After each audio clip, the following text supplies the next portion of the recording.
J'ai suivi et j'ai lu beaucoup de choses à ces sujets. Alors, il faut bien qu'on se regarde dans les yeux et qu'on cesse d'être hypocrite.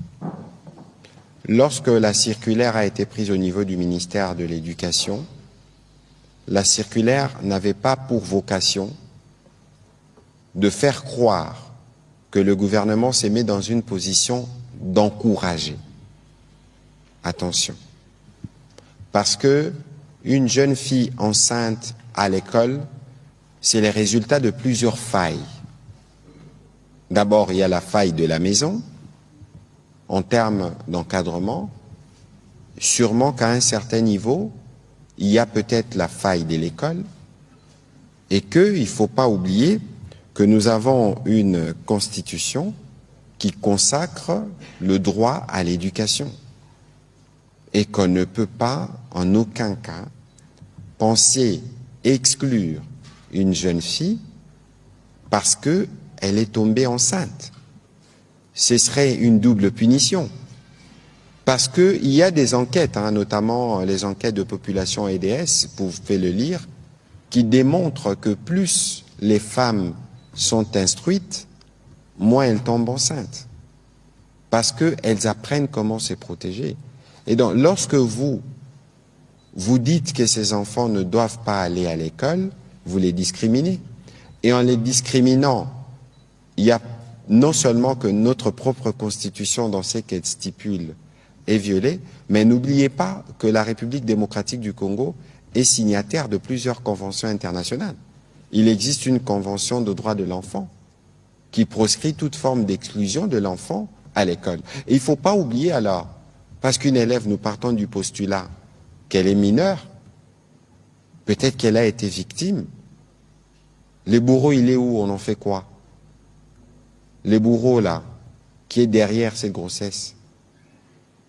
Alors, je veux bien comprendre les positions idéologiques de l'Église, mais ici, il faut faire attention.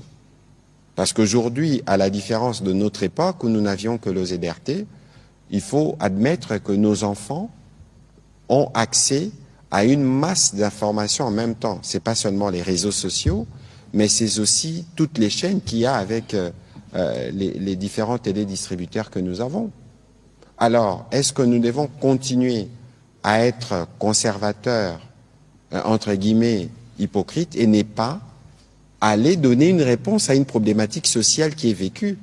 C'est que les enfants ont accès à des informations sexuelles tôt.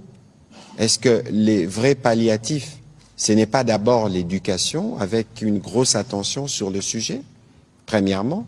Deuxièmement, mais on peut briser certains tabous. Pourquoi pas déjà, dans cette phase d'éducation, évidemment, en fonction de l'âge des uns et des autres, commencer à leur parler des contraceptions, qui ne concernent pas que la fille, qui concernent le jeune garçon. Et donc c'est un problème sociétal, c'est un débat des sociétés que nous devons y compris avoir avec l'Église, parce qu'il ne faut pas se tromper. L'Église, qui est notre partenaire dans la formation ou dans l'éducation, doit aussi, sur certains sujets, regarder comment évolue le temps. Non pas pour en faire l'apologie, mais pour être sûr que nous avons donné à nos enfants la possibilité de se prémunir ou de se protéger et d'éviter des cas justement où on a des filles grosses à l'école.